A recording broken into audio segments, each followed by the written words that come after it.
नमस्ते मित्रों। कार्तिक माह में सुनी जाने वाली इल्ली और घुन की कहानी सुनते हैं।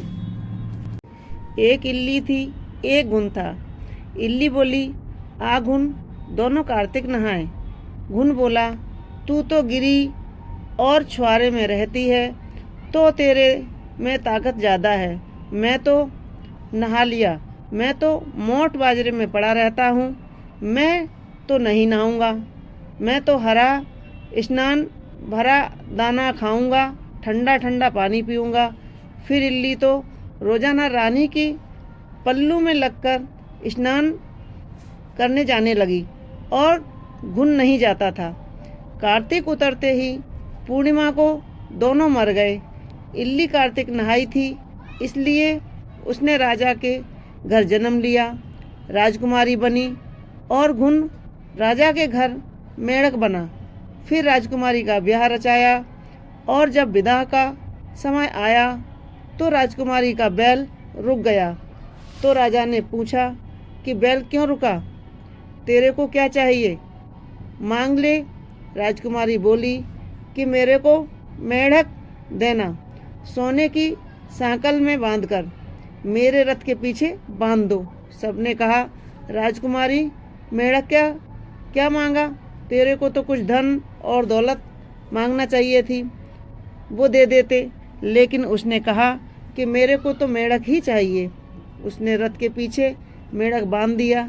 जैसे ही राजकुमारी महलों में पहुंची तो मेढ़क को सीढ़ी के नीचे बांध दिया। जब भी राजकुमारी सीढ़ियों से उतरती और चढ़ती तो मेढ़क कहता, ए चटको, ए मटको, श्याम सुंदरी, थोड़ा पानी पिला। मैं कहती थी कि तू कार्तिक नहा।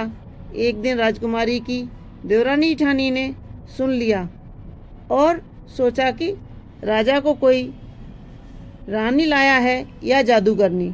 उन्होंने राजकुमार से कहा कि तू तो रानी लाया है या जादूगरनी, आदमियों से तो बात करती नहीं है, जानवरों से बात करती रहती है। राजा ने कहा कि जब तक मैं अपनी आंखों से नहीं देख लूँगा तब तक नहीं मानूंगा। एक दिन राजा छुप कर बैठ गया। राजकुमारी महलों से उतरी तो फिर मेढ़क ने कहा, वही कहा जो कहता था। रानी ने भी वही जवाब दिया। तब राजा क्रोध में आके तलवार निकालकर खड़ा हो गया और कहा कि तू मेढ़क से क्या बात करती है, सच्ची बात बता, नहीं तो तलवार से काट दूंगा। रानी बोली, पिछले जन्म में हम दोनों इल्ली और घुन थे।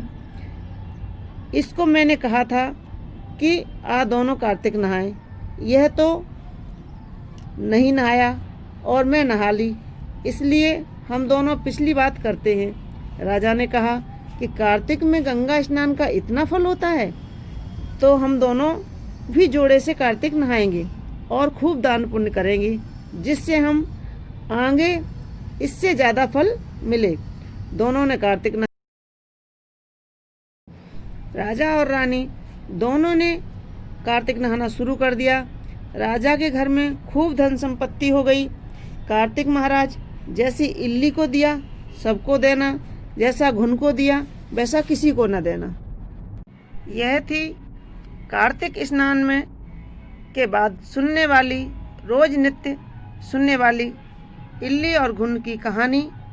तो दोस्तों, कैसी लगी हमारी ये कहानी, हमें कमेंट्स बॉक्स में ज़रूर लिखें और हमारे वीडियो को लाइक करें, शेयर करें और सब्सक्राइब अवश्य करें। धन्यवाद।